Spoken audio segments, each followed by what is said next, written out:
Sir నమస్తే sir. నమస్తే. సుందరరామరెడ్డి గారు, డ్రోన్ల తయారీకి సంబంధించి 120 కోట్ల రూపాయల ప్రోత్సాహకాలను అందిస్తున్నట్లు పౌర విమానయాన మంత్రిత్వ శాఖ వెల్లడించింది. మరి ఈ భారీ ప్యాకేజీ కారణంగా డ్రోన్ల తయారీ రంగం ఎటువంటి వృద్ధిని చోటు చేసుకునే అవకాశం ఉంది? అదేవిధంగా భవిష్యత్తులో ఈ డ్రోన్లకు సంబంధించిన స్టాక్స్ ఎటువంటి గ్రోత్ని చూపిస్తాయంటారు? డెఫినెట్గా అండి, 120 crores మనం మెగా ప్యాకేజ్ అని చెప్పలేం కానీ, but it's a that government intention, ఆ టెక్నాలజీకి మేము సపోర్ట్ చేస్తాము, ఆ టెక్నాలజీ మేము ఎంకరేజ్ చేస్తాము అని ఇచ్చే ఇన్సెంటివ్ లాంటిది అనమాట. డెఫినెట్గా పర్టికులర్ స్టార్టప్ కంపెనీస్కి ఏదైతే 5 crores 2 crores ఈ లోపు ఉన్న చిన్న చిన్న కంపెనీస్కి మాత్రం ఇది బాగా యూజ్ అవుతుంది.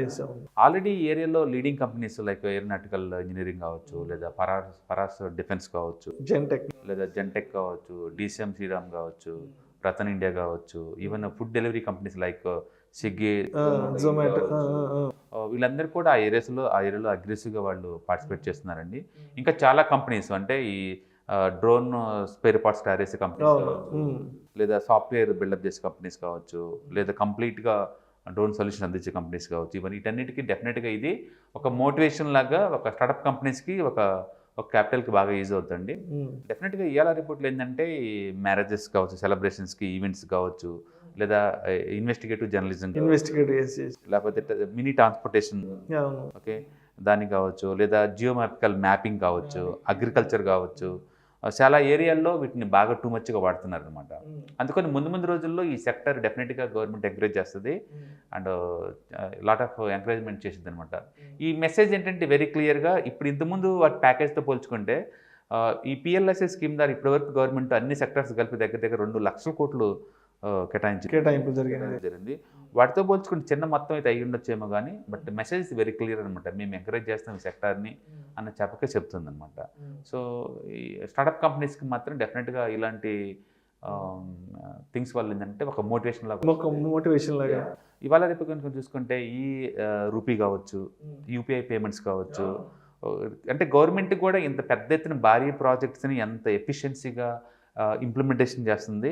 టెక్నాలజీకి అడాప్టేషన్లో కానీ, టెక్నాలజీ యూనియన్లో కానీ ఎంత ముందుంది అనే విషయం క్లియర్గా మనకు అర్థమవుతుంది అనమాట. సో బేసికల్గా ఏంటంటే ఇది డిజిటల్ భారత్గా రూపుదిద్దుకునే ప్రక్రియలో భాగంగా ఈవెన్ అన్ని సెక్టర్స్ ఎంకరేజ్ చేస్తుంది. డెఫినెట్గా డ్రోన్ వాటి మీద మనం ఫోకస్ చేసి చూడండి, స్టాక్స్ మీద మంచి క్వాలిటీ స్టాక్స్, పర్టికులర్గా HALలో ఎవరీ డిపించుకుంటే భయంకర. అవునవును. అయితే నేను మొన్నటికి మొన్న ఒక వీడియో చూశాను. ఈ ప్రమాదవశాత్తు ఎవరైనా ఈ సముద్రాల్లో మునిగిపోయినా, సముద్రంలో పడిపోయినా, అటువంటి వాళ్ళను కూడా సేఫ్గా బయటకు తీసుకొచ్చేందుకు ఈ డ్రోన్ టెక్నాలజీ కూడా ఉపయోగిస్తున్నారు. డెఫినెట్గా అండి, ఎందుకంటే ఇంత ముందులాగా ఇది 10 kgs 20 kgs కాదు, దీని అప్ టు ఈవెన్ ఒక 1000 kgs వరకు కూడా క్యారీ చేసే కెపాసిటీ డెవలప్ చేస్తున్నారు. సో ఫ్యూచర్లో బహుశా ఇది మినీ హెలికాప్టర్ లాగా వాడే ఛాన్స్ ఎక్కువ ఉంటుంది. అన్మ్యాన్డ్ ఏరియాలో అంటే రిస్క్ ఉన్న చోట ఇలాంటి టెక్నాలజీ వాడి సేవ్ చేసే ఛాన్స్ ఎక్కువ ఉంటుంది అనమాట. డెఫినెట్గా ముందు రోజుల్లో ఇంకా మోర్ ఇన్నోవేషన్కి వెళ్తాయండి. డ్రోన్ అంటే జస్ట్ ఒక క్యారేజ్ చేసే వెహికల్ లాగా కాకుండా ఒక మినీ ట్రాన్స్పోర్టేషన్ వెహికల్ లాగా వాడే స్థాయికి ఎదుగుతారు అన్నమాట. డెఫినెట్గా అంటే ఇప్పుడున్న ప్రైస్ ప్రకారం, అంటే ఇప్పుడు మనం చూసాము 120 కోట్ల రూపాయల ప్రోత్సాహకాలు అందించారు కాబట్టి, మరి రాబోయే రోజుల్లో ఈ రంగం మరింత వృద్ధిని చోటు చేసుకునే అవకాశం కూడా ఉంది కాబట్టి, మరి ఇప్పుడున్న కొంత డిస్కౌంట్ ప్రైస్లో ఉండే అవకాశం కూడా ఉంటుంది కాబట్టి, మరి లాంగ్ టర్మ్కి ఇప్పుడు కొనిపెట్టుకొని ఒక 5-6 years వరకు హోల్డ్ చేసుకునే అవకాశం ఉందంటారా? డెఫినెట్గా అండి, పరాజ్ డిఫెన్స్ కానీ లేకపోతే HAL కానీ ఆల్రెడీ ఆల్ టైమ్ హైలో ఉన్నాయి. Every dip equal to buying candidate అవి. ఎందుకంటే డిఫెన్స్ పరంగా చూసుకున్నా, ఇలా డ్రోన్ పరంగా చూసుకున్నా ఇది, ఎందుకంటే వరల్డ్ వైడ్ చూసుకుంటే మనం 5th బిగ్గెస్ట్ ఎకానమీ అండి. వితిన్ ద 5 years కల్లా మనం 3rd బిగ్గెస్ట్ ఎకానమీగా మారుతాం. 3rd బిగ్గెస్ట్ ఎకానమీ అయినప్పుడు ఏంటంటే ఇంత ముందులాగా మనం వేరే చోట నుంచి డిఫెన్స్ రిక్వైర్మెంట్స్ కోసం మనం ఇంపోర్ట్ చేసుకోము, మనమే ఎక్స్పోర్ట్ చేసే స్థాయిలో ఉంటాం. వరల్డ్ డిఫెన్స్ ప్రొడక్ట్లో చూసుకుంటే ఇండియన్ ఎక్స్పోర్ట్స్ జస్ట్ 0.2, అంటే చాలా పెద్ద గ్రోత్ ఉంది ఆ ఏరియాలో. అంటే రీసెంట్గా ఐ మీన్ గల్ఫ్ కంట్రీస్లో యునైటెడ్ అరబ్ ఎమిరేట్స్ కావచ్చు, లేదా దుబాయ్ కావచ్చు, వాళ్ళు ఇండియాతో డిఫెన్స్ టైప్స్ కోసం మాట్లాడుతున్నారు. ఓకే, అలాగే పక్కనే మలేషియా వాళ్ళు కూడా ఇండియా నుంచి డిఫెన్స్ ప్రొడక్ట్స్ కొనడానికి రెడీ అవుతున్నారు. అలాగే ఆఫ్రికాలో చాలా కంట్రీస్తో కూడా మన టైప్స్ నడుస్తున్నాయి. అంటే ముందు రోజుల్లో మనం ఈ డెవలపింగ్ కంట్రీస్కి డెఫినెట్గా ఎక్స్పోర్ట్ చేయడానికి పెద్ద ఎత్తున ఆర్డర్స్ మనకు వచ్చే ఛాన్స్ ఎక్కువ ఉంటుంది. అండ్ రెండోది ఏంటంటే రష్యాని వరల్డ్ వైడ్గా బ్యాన్ చేశారు కాబట్టి వాళ్ళు బహుశా ఇండియాని హబ్గా మార్చుకొని ఇండియన్ టైప్ అయ్యి ఇక్కడ నుంచి ఎక్స్పోర్ట్ చేసే ఛాన్స్ ఎక్కువ ఉంటుంది. మనం ఏ లెక్క చూసినా సరే మిలిటరీ వాళ్ళ 8 lakh crore బడ్జెట్ కూడా చాలా పెద్దది. అవన్నీ ప్రైవేట్ ప్లేయర్స్కి అలౌ చేస్తారు కాబట్టి రీసెంట్గా ఈ స్పేస్ టెక్నాలజీ కూడా ప్రైవేటైజ్ అవుతుంది కాబట్టి డెఫినెట్గా ఆ ఏరియాలో పెద్ద ఎత్తున గవర్నమెంట్ ఎంకరేజ్ చేస్తుంది, కొత్త ప్లేయర్స్ ఎంటర్ అవుతున్నారు. ఒక ఫ్యూ ఇయర్స్ బ్యాక్ మనం స్పేస్ టెక్నాలజీ ప్రైవేటైజ్ అవుతుంది అసలు ఊహించలేము. 5 years బ్యాక్ రైల్వే స్టాక్స్లో పరిగెడితేనే మనం ఇప్పుడు అనుకోము. 5 years back public sector banks ఈ విధంగా ర్యాలీ జరిగిద్దని మనం అసలు ఊహించలేము. అందుకంటే ఇది మారుతుంది, గవర్నమెంట్ పనిచేస్తుంది అని చెప్పడం కోసం ప్రాజెక్ట్ ఎగ్జాంపుల్స్ అనమాట. డెఫినెట్గా ముందు రోజుల్లో ఈ టెక్నాలజీకి గవర్నమెంట్ సపోర్ట్ ఉంటుంది అండ్ కొత్త ఎంకరేజ్మెంట్గా ఇది చేస్తూనే ఉంటారు. ఉన్నటికి మన యూపీఐ టెక్నాలజీని కూడా ఆల్మోస్ట్ చాలా కంట్రీస్ అడాప్ట్ చేసేసుకున్నాయి. రైట్.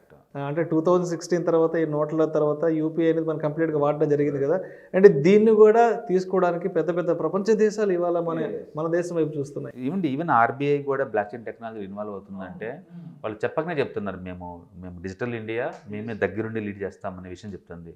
నేను చెప్పండి, ఇది పెద్ద భారీ ప్రాజెక్ట్లో ప్రైవేట్ ప్లేయర్స్తో పోల్చుకుంటే ఈవెన్ గవర్నమెంట్ వాళ్ళే ఎఫిషియన్సీగా దాన్ని ఇంప్లిమెంటేషన్ చేస్తున్నారు అండ్ వేరే కంట్రీలు కూడా మార్గదర్శిగా ఉంటున్నారు. డెఫినెట్గా ఇది డిజిటల్ భారత్ అండి. ముందు రోజుల్లో నాట్ ఓన్లీ డ్రోన్స్ ఎక్స్పోర్ట్స్ కావచ్చు, ఈవెన్ నిన్నట్టు ఈవెన్ టాయ్ ఇండస్ట్రీకి కూడా మళ్ళీ పిఎల్ఎస్ఎస్ కింద. సో గవర్నమెంట్ సిన్సియర్గా సీరియస్గా ఎంకరేజ్ చేస్తుంది ఇండస్ట్రీస్ని. సో మొన్న డిజిటల్ రూపీ ఈ రూపీని కూడా ఇంట్రడ్యూస్ చేసేసారు. అదేనే ఉంటుంది, గవర్నమెంట్ చాలా సక్సెస్ఫుల్గా ప్రాజెక్ట్ ఇంప్లిమెంటేషన్ చేస్తుంది. అండ్ ఇంతకు ముందులాగా స్లో స్టడీగా ఉండలేదు projects. Even Vande Bharat ట్రైన్స్కి 100 days మన టెండర్లు వేశారు. 100 trains నెక్స్ట్ 2 years కల్లా ఫినిష్ అయ్యేలాగా. అంటే గవర్నమెంట్ చాలా సీరియస్గా ఉంది డెవలప్. మొన్న 2022 బడ్జెట్లో ఏవైతే తీసుకొచ్చారో ప్రతిపాదనలు అవన్నీ ఆల్మోస్ట్ ఇప్పుడు ఇంప్లిమెంట్ జరిగిపోతున్నాయి. అంటే ఇన్ఫ్రాస్ట్రక్చర్కి సంబంధించి, టెక్నాలజీకి సంబంధించి, రైల్వేస్కి సంబంధించి ఏదైనా సరే. డెఫినెట్గా next 10 years belongs to India. అది ప్రపంచం నమ్ముతుంది, ఇండియా వాళ్ళు నమ్ముతున్నారు. ప్రపంచం మొత్తం భారత్ వైపు చూస్తుంది. Right. Thank you sir. Thank you so much Sundaranarayana గారు.